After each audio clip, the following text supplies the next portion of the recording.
ये सवाल क्या है कि बच्चों को देख के ऐसा प्रतीत होता है जैसे कि यहाँ पे सर कुछ तो केपलर लॉ लगना चाहिए, जो कि गलत है।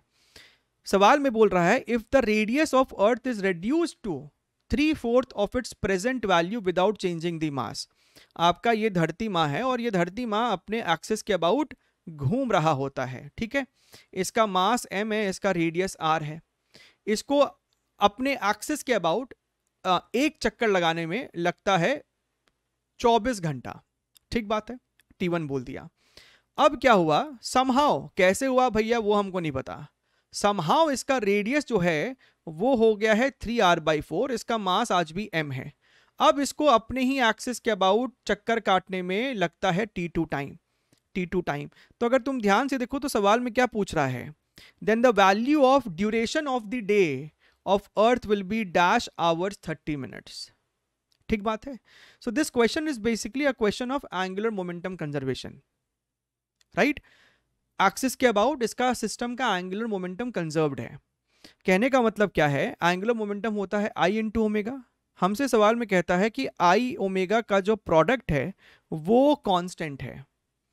I आपको एक सॉलिड स्फीयर के लिए होता है 2/5 mr², और ओमेगा आपको होता है 2π/T is equal to constant.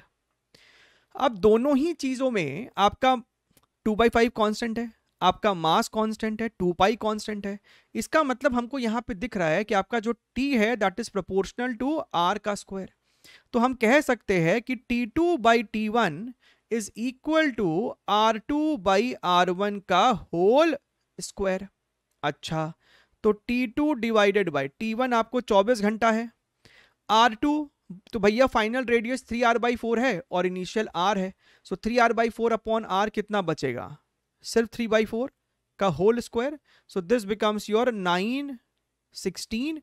तो यहां से हमको दिख रहा है कि T2 is equal to 24 multiplied by 9/16 hours.